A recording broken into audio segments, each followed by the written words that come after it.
Social மீடியாவில் பெரிய பெரிய கார்களில் வந்து இறங்குபவர்களை பார்த்தோம். அவர்களுடைய வீடுகள் ஹோம் டூருன்ட்டு இப்போ சோஷியல் மீடியாவில் அதிகமாக போடுகிறாங்க.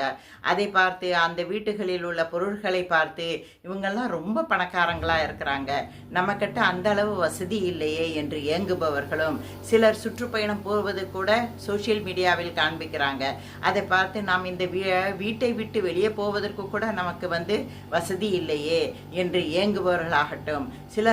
சிலர் மிகவும் அழகாக இருப்பார்கள். அவர்களை பார்த்து நாம் மட்டும் கண்ணாடியில் பார்த்தால் நம்ம மீது எத்தனை குறைகள் இருக்கிறது அப்படின்ட்டு நாமளே வந்து தாழ்வு மனப்பான்மையாக இருந்து கொள்வதும், சிலருடைய ஜோடிகள் வந்து அந்யோன்யமாகவும் அன்பாகவும் இருப்பதை பார்த்து இவர்கள் மட்டும் எப்படி இவ்வளோ அந்யோன்யமாக இருக்கிறாங்க, நம்முடைய லைஃப் பார்ட்னரால் நமக்கு பிரச்சனை தான் இருக்கிறது, நம்முடைய லைஃபே பிரச்சனையாக இருக்குது அப்படின்ட்டு நாம் இந்த சோஷியல் மீடியாவை பார்த்து நாம் மயங்கி இருக்கிறோம். ஆனால் இந்த உலகத்தில் சோஷியல் மீடியாவில் ஒரு பக்கத்தை தான் நாம் பார்க்கிறோம், மறுபக்கத்தையும் இருக்கிறது.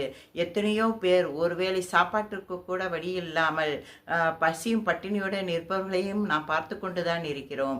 உடல் ஊனமுற்றோர்களாகட்டும், சிலர் நாளை நாம் உயிரோடு இருப்போமா இல்லையா, நாம் மானத்துடன் வாழ்வோமா என்ற கேள்விக்குறையுடன் வாழும் மக்கள்கள் ஏராளமாக இருக்கிறார்கள். சிலர் தங்களுடைய உயிருக்குயிரான சொந்தங்களை இழந்தும் சொந்தங்களை தொலைத்தும் வாழ்பவர்களும் எத்தனையோ பேர். நாம் நம்மளுக்கு அல்லாஹு தாலா கொடுத்த அருட்கொடைகளை நாம் அதன் மீது ஃபோக்கஸ் செய்ய வேண்டும். அந்த அருட்கொடைகளுக்கு நாம் அல்லாஹ்வுக்கு நன்றி செலுத்த வேண்டும். அல்லாஹு தாலா நன்றி செலுத்துபவர்களை மிகவும் விரும்புகிறான். அவன் நன்றி செலுத்துபவர்களுக்கு மேலும் அருட்கொடைகளை வாரி வழங்குகிறான். அஸ்ஸலாமு அலைக்கும் வரஹ்மத்துல்லாஹி வபரகாத்துஹு.